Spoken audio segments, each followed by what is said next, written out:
नमस्कार दोस्तों, स्वागत है आपका मिस्टर गोस्ट यूट्यूब चैनल पर। यहाँ हम आपको ले चलेंगे रहस्यों, डर और रोमांच की उस दुनिया में जहाँ हर कहानी आपके दिल की धड़कनें तेज कर देगी। कभी सुनने को मिलेगी आपको एक डरावनी परछाई की दास्तान, तो कभी मोहब्बत में छुपे अंधेरे का राज। अगर आप तैयार हैं हॉरर और थ्रिल की इस रहस्यमयी यात्रा पर निकलने के लिए, तो जुड़ जाइए हमारे साथ यही मिस्टर गोस्ट यूट्यूब चैनल पर। तो चलिए शुरू करते हैं कहानी। काली हवेली का रहस्य। गांव के बाहर एक पुरानी हवेली खंडहर बन चुकी थी। लोग कहते थे वहां से रात को किसी औरत के रोने की आवाज आती है। कोई भी उसके पास जाने की हिम्मत नहीं करता था। एक दिन कॉलेज के 4 दोस्त अजय, रवि, प्रिया और नेहा मस्ती में शर्त लगा बैठे कि वे आधी रात को उस हवेली के भीतर जाएंगे। 12 बजे वे चारों टॉर्च लेकर हवेली पहुंचे। दरवाजा अपने आप छर्र छर्र की आवाज के साथ खुल गया। अंदर जाते ही ठंडी हवा का झोंका आया।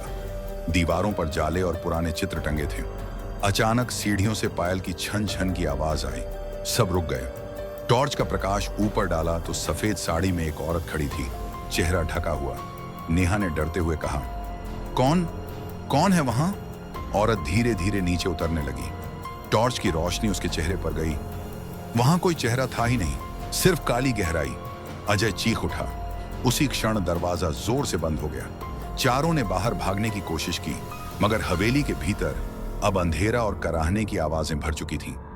गांव वालों ने अगले दिन हवेली के बाहर उनकी गिरी हुई टॉर्चें पाई, लेकिन चारों दोस्तों का आज तक कोई पता नहीं चला। दरवाजा बंद होते ही चारों दोस्त घबरा गए। बाहर निकलने का रास्ता कहीं दिखाई नहीं दे रहा था। तभी हवेली के अंदर एक अजीब सी फुसफुसाहट गूंज उठी। तुम्हें यहां नहीं आना चाहिए था, रवि ने हिम्मत करके चिल्लाया। कौन है? सामने आओ। लेकिन जवाब सिर्फ ठंडी हवा और हंसी की खड़खड़ाहट थी। ऊपर वाली मंजिल से धीरे धीरे कदमों की आवाज आ रही थी, जैसे कोई भारी भरकम चीज घसीटते हुए चल रही हो। सब डर से चुप हो गए। प्रिया कांपती आवाज में बोली, हमें अलग अलग होकर बाहर निकलने का रास्ता ढूंढना चाहिए। अजय ने गुस्से में कहा, नहीं, जो भी है हमें साथ रहना होगा। तभी हवेली की दीवार पर टंगी एक पुरानी पेंटिंग जोर से हिली और जमीन पर गिर गई। उसके पीछे एक गुप्त दरवाजा दिखाई दिया। चारों ने उसे खोलने की कोशिश की। अंदर अंधेरा था और सीलन भरी हवा। टॉर्च की रोशनी से देखा तो वहां पुराने अस्थियां और लोहे की जंजीरें बिखरी पड़ी थीं। नेहा अचानक रुक गई। उसे एक डायरी मिली। धूल झाड़ कर खोली तो पहले ही पन्ने पर लिखा था, यह हवेली श्रापित है, यहां जो भी आएगा उसकी आत्मा यहीं कैद हो जाएगी। नेहा ने कांपते हुए कहा, दोस्तों, शायद यही वजह है कि लोग यहां से कभी लौटकर नहीं आए। और तभी पीछे से वही बिना चेहरे वाली औरत खड़ी दिखाई दी। इस बार उसके हाथ में खून से सना हुआ पायल था। वह औरत बिना चेहरे के धीरे धीरे उनकी ओर बढ़ी। उसके कदमों की आवाज पूरे तहखाने में गूंज रही थी। अजय ने हिम्मत करके पास रखी जंग लगी लोहे की छड़ उठाई और जोर से वार किया, पर छड़ औरत के शरीर से आर पार होकर हवा में जा गिरी। औरत ने एक ऐसी चीख मारी कि चारों के कानों से खून आने लगा। रवि डर के मारे चिल्लाने लगा, ये इंसान नहीं है, ये आत्मा है।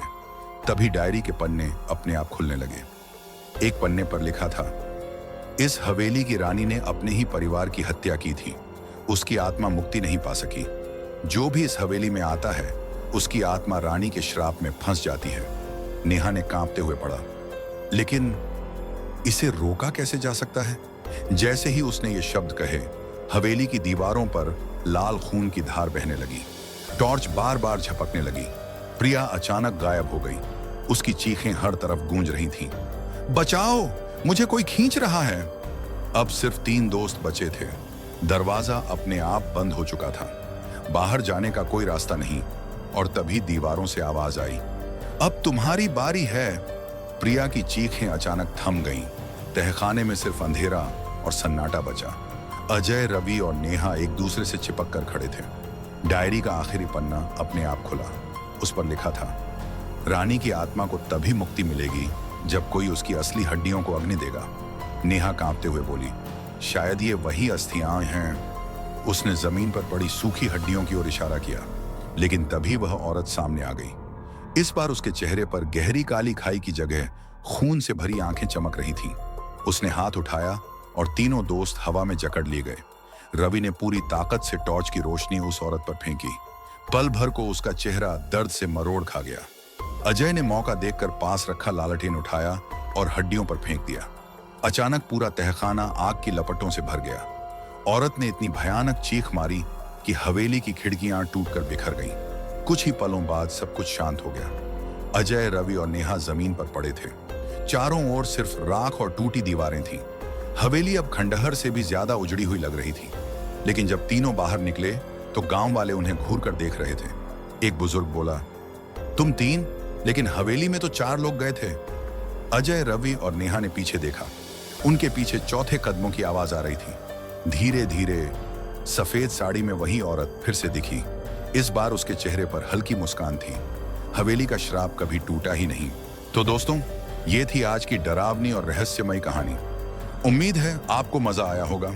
अगर आपको ये कहानी पसंद आई तो चैनल को सब्सक्राइब करें, वीडियो को लाइक और शेयर करना न भूलें। और हाँ, सबसे खास बात, जो भी दर्शक नीचे कमेंट में अपना नाम और वो कहां से हैं लिखेंगे, उनका नाम हमारी अगली स्टोरी में जरूर लिया जाएगा। तो जल्दी से कमेंट में अपना नाम लिखें, क्योंकि अगली कहानी आपके नाम से शुरू हो सकती है। मिलते हैं अगली दास्तान में। तब तक के लिए सावधान रहिए, क्योंकि रात की खामोशी में कहानियां जिंदा हो उठती हैं। यही है आपका मिस्टर गोस्ट यूट्यूब चैनल।